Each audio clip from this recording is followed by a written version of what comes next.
10-Minute Philosophy. From Buddhism to Stoicism, Confucius and Aristotle, bite-sized wisdom from some of history's greatest thinkers. Written by Patrick King, narrated by Russell Newton. Philosophy is one of those words that function like a Rorschach test. A Rorschach test is otherwise known as the ink blot test. Certain types of psychologists show their patients an ambiguous image that vaguely represents an inkwell spilled onto a piece of paper to gain insight into the perspectives and interpretations of their patient.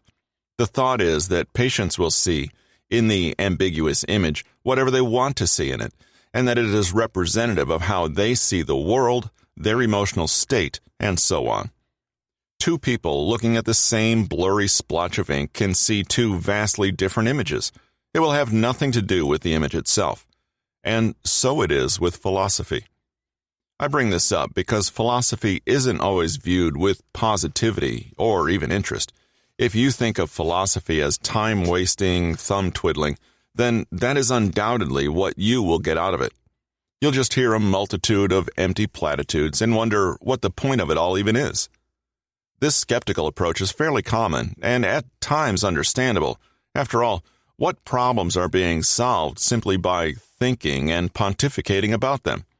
Indeed, if I'm hungry or in need of shelter right now, it's difficult to see the value that philosophy can add to someone's life. What tangible benefit is there to figuring out the purpose of our lives? Tangible? Zero. But philosophy was never about that. If you're looking for a field of study to enrich your immediate surroundings, I might suggest that you pick up an engineering or finance book. Philosophy has always been about enriching your thoughts for greater happiness and fulfillment, an immeasurable quantity, but perhaps the greatest purpose of all. Admittedly, this was a mindset I also used to possess. If you were to create a hierarchy in society, especially in more ancient and brutal times, surely a philosopher would rank far lower than the average hunter, carpenter, or fisherman, at least in terms of pure utility. What was the role of a philosopher in a society beyond their teaching duties? But consider how our ancestors were able to figure out calculus, discern the relative size of the earth, and map out constellations. Eventually, when food and shelter weren't immediate concerns, people were able to just sit and think about things, and this freedom of time is how humans were able to advance. Philosophers became repositories of knowledge and discourse. They became explorers, discoverers, and scientists. It is certainly no coincidence that when we look back at the lives of the most famous philosophers in history, they invariably were also scientists, teachers, and even mathematicians. The human need for understanding, some might say a sense of control of their surroundings, is insatiable, and it's only natural that would eventually spill over from practical concerns, such as agriculture and calculus, into topics such as purpose, ethics, morality, meaning, knowledge, and how to live. To evoke Maslow's hierarchy of needs, once our physical and then emotional needs are satisfied, we will inevitably turn our attention to learning, wisdom, exploration, and fulfillment. The word philosophy comes from the Greek phrase meaning love of wisdom, and who doesn't want more wisdom? Philosophers began with an intense curiosity about the mysterious world around them and sought out answers in the only way they could. They didn't have the benefit of science or technology to find answers, so they had to start from ground zero and use thinking, reasoning, and critical analysis to gain truth and knowledge.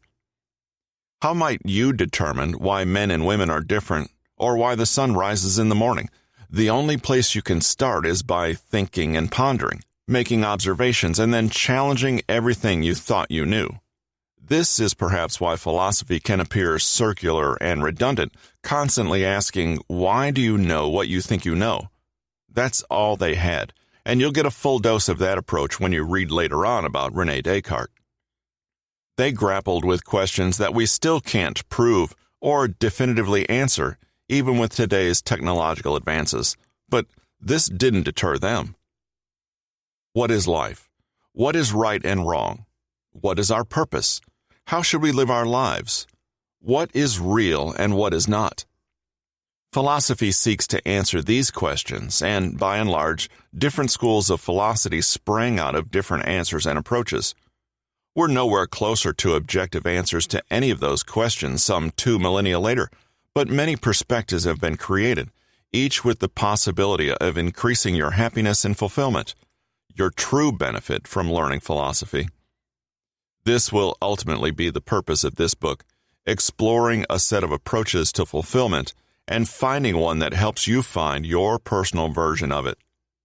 You might find that none of the approaches resonate except one. In that case, feel free to discard what you don't like.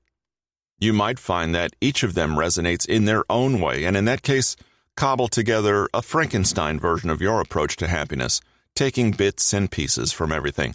But as you'll see from the following thought experiment, it's not so easy as simply steering your ship toward a destination.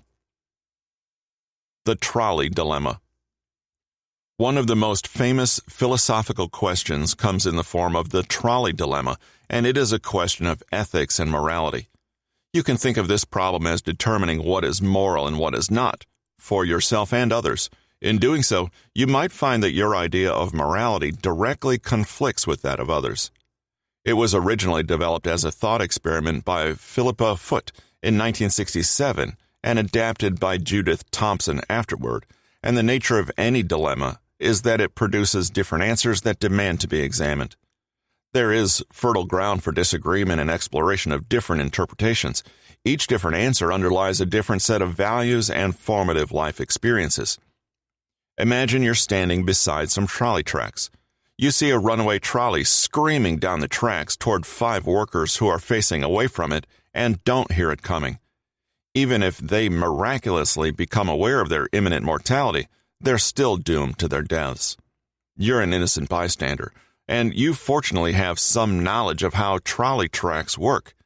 You see a lever that is connected to the tracks within touching distance, and you realize that if you were to pull the lever, the trolley would be diverted down a second set of tracks and the 5 workers would be saved. However, and this is where the dilemma comes in, you would be diverting the trolley down a track that would kill 1 worker. So, would you pull the lever and save 5 people at the expense of 1? Would you even act? Could you think in a utilitarian way and reason to yourself that you're actually saving 4 lives? And would any of those types of thinking affect the amount of guilt you might feel? What about if you didn't move a muscle? Would you be morally wrong for complete inaction? What if you didn't want to be responsible for making any decision at all? What if you believed in fatalism and the matter being out of your hands? What if you thought that 1 life was equal to 4 lives in the grand scheme of things, so why bother? There is no wrong answer. The trolley itself becomes a substitute for people and forces you to think through the consequences and whether the rightness or wrongness of an action is determined solely by the outcome or by the intentions. In studies and surveys, it turns out most people would pull the lever and divert the trolley to kill 1 person while sparing 5. It seems that, instinctually, we are mostly utilitarians at heart and will do what is best for the greatest number of people. But does that mean we would sacrifice ourselves in order to let a boat full of children live? What if the 5 workers were all convicted murderers and the single worker was on par with Mother Teresa's impact? What if they were 5 elderly people with raging cancer? The permutations of what these choices can mean and what they say about us are endless. There are no correct or incorrect answers when you're seeking to gain wisdom and knowledge. Even an answer that says, I would try to make sure all 6 people are killed is not incorrect and provides a valid perspective. We all inherently want to do good for ourselves and others. Or do we? If this is starting to sound confusing, welcome to your quick introduction to philosophical thinking. The Trolley Dilemma is merely an example of the type of information and knowledge we can gain from simple pondering and thinking. It's far from a useless pursuit, as these types of considerations influence law, policy, and decisions on both conscious and subconscious levels. In this case, you're forced to explore what it means to be ethical and moral. You'll see that there is no such thing as a simple answer inside of a vacuum. Philosophical thinking may not provide tangible benefits in itself, but the process you use to get there certainly will. Philosophy is about thinking. What kind of approach do you need in order to have any hope of making sense of the trolley dilemma? For starters, you need a sense of analysis, logic, organization, and the overall ability to think in terms of consequences and implications. When you go down one thread of thought, what are the considerations that arise from it? Why do they exist, and what do they lead to? If that leads to a dead end, then you need to be able to backtrack and explore other perspectives with thoroughness. Philosophy requires the unfiltered skill of critical thinking and analysis. It's something that we constantly pay lip service to, but don't really delve into the meaning of. Unfortunately, this does take considerable effort as it runs counter to how our brains are wired. Philosophy is about the pursuit of thinking, and it teaches analysis of arguments, logical constructions, and critical reasoning.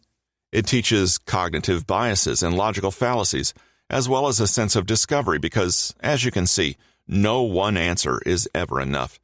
You must always go deeper. There's always a next level down to explore. Your view is always limited and biased. How can you take on a different perspective? While it may sound tedious, for the lover of wisdom, it's a good thing. You'll challenge your own point of view and understand why others have merit. For instance, in the trolley dilemma, it's about solving a problem with no real answer. With philosophy, you gain creative problem-solving skills. You learn to organize and classify information in a multitude of ways, all useful to a particular purpose. You'll learn how to construct an argument and identify points that say what they are representing, as well as those that are basically deceptions. Perhaps the greatest and most adaptable skill you gain from philosophy is the ability to function and even thrive in the ambiguous. This is something else that we're wired against. We typically want certainty, especially in the face of a question or problem. But in philosophy, there are no true answers, only multiple valid perspectives. Where does that leave you?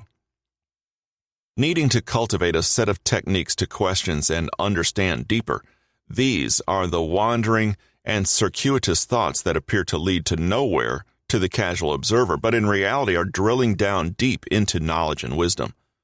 With this ability comes a certain open-mindedness of what each different perspective entails. That's something that no one is born with and that we must gain through practice. So, if you are skeptical about why you might want to pick up this book or read on, there are very real benefits to learning philosophy, just not if you're hungry or in need of a place to sleep in the rain. Life is not typically certain or concrete, so abstract thinking will assist you considerably.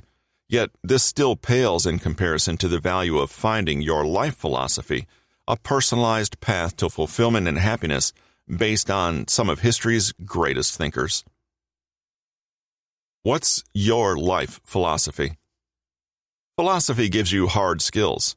Some might even say marketable and employable skills, even if a degree in philosophy is not known as such. But philosophy arguably gives you the most important thing you can have as a person, clarity on your own views, values, and perspectives. And it's only through understanding those aspects that you can understand how to create the best life for yourself. How did you answer the trolley dilemma? Would you have pulled that lever? What went through your head as you made your decision? That's who you are at the current moment, for better or worse. That's where you stand on the spectrum of morality and ethics. It may just be a simple yes or no on pulling the lever, but it speaks to so much more of how you view the world and your place in it. Your actions stem from your values and morals, and it behooves you to understand why you do the things you do. Philosophy imparts self-understanding, one of the rarest qualities in the world. You understand what appeals to you and what you simply couldn't care less about. From self-understanding, you can build the life you want. Imagine if a doctor were to prescribe a course of antibiotics based on only the symptoms and not the causes of an illness. That's what we're dealing with if we lack self-understanding. This is what I would refer to as a life philosophy, a code of behavior and mindsets that you seek to live your life by to optimize your happiness. They are rules you set for yourself to fulfill your values on a daily basis. The simplest example is someone who endlessly pursues money to the detriment of their relationships. Clearly, their philosophy is oriented on wealth, and they gain self-worth from it. even if they don't know it or want to admit it. If they know it, they can orient themselves toward what fulfills them and avoid that which does not. It's all we're really looking for in life. Everyone has a life philosophy, but most don't know they do, and even fewer are able to describe it. If you were to ask someone, it would most likely be someone else's philosophy parroted back at you. This is simply because most of us don't know who we are or what we want from life. We are directionless, or we simply float through the path of least resistance and pain. A life philosophy helps you avoid all that by clarifying what is and is not important. That is the biggest benefit of the study of philosophy, and indeed, this book seeks to provide the life philosophies of some pretty sharp thinkers to emulate or disregard. What was Aristotle's take on happiness and fulfillment, and how does that compare to Marcus Aurelius's or Confucius's? Does the life philosophy of Stoicism align with your values more, or do you prefer the principles of Taoism? What texts shed light on what's important to you, what you want to avoid, and what you want to emulate? Surely we can learn from these titans of thought. Living without a life philosophy is like sailing a boat without a map, engine, or even end destination in mind. You're probably seeking contentment and happiness, but you don't know where it is. You don't know what direction you're headed in, and even if you knew, you would have no way to change course. You simply drift according to life's external forces on you. You might come to the frightening realization that you've spent your life drifting toward things you don't care about. You haven't chosen your own path. You've just acted as a vessel for the people and context surrounding you. Learn about yourself, discover what is important, take responsibility for your own fulfillment, and directly pursue your own definition of happiness. Every small daily action acts to put us either further or closer to the correct course. While an educational tour through some of history's greatest beliefs, 10-Minute Philosophy is ultimately about better and happier living. It would be foolish if we didn't look into the past and borrow from ancient people's wisdom and apply it to our own modern lives. Each of the philosophies in this book has undergone thousands of years of scrutiny and has emerged intact. If you take away our modern trappings, electricity, internet, and jet planes, not much has changed about us. Humans are still perpetually in search of happiness and fulfillment. A final note before we start. This is not meant to be an in-depth primer on multiple sets of religions, philosophies, and belief systems. It's an introduction, 10 minutes, so to speak, of what these philosophies espouse and how you might be able to fit them into your life for a boost of happiness and fulfillment. Of course, ancient beliefs cannot be distilled, but all it takes is a single thought or shift of mindset to dramatically alter your life. Think of it as a shot glass of instant wisdom for your review. Not everything is covered in grinding detail, and concepts have been left out purposefully for clarity's sake. We have one goal here: find a helpful path to happiness. Takeaways. Philosophy means different things to different people, so I would like to present what it means to me. It's about self-understanding and then taking and stealing from some of history's greatest thinkers to form the basis of what makes you happy. It's only when you understand yourself that you can move forward in a way that is more likely to lead to your happiness. In other words, clearer thinking leads to self-understanding, which leads to your life philosophy emerging. Formulating your own life philosophy is key to the life you want, and it influences all of your daily actions, big and small. The Trolley Dilemma is a demonstration of the other major benefit of delving into philosophical thought. You learn how to think. You learn how to argue, debate, and reason. You learn how a seemingly innocent or simple question can have wide-ranging implications and consequences. You can learn to thrive in the ungrounded, abstract, and ambiguous. And when you direct this thinking toward deeper questions that philosophy presents, you can begin to understand yourself more than ever before. Philosophy won't directly feed your family or put a roof over your head, but indirectly, it leads to all that and more. This has been 10-Minute Philosophy. From Buddhism to Stoicism, Confucius and Aristotle, Bite-sized wisdom from some of history's greatest thinkers. Written by Patrick King, narrated by Russell Newton. Copyright 2019 by Patrick King. Production copyright by Patrick King.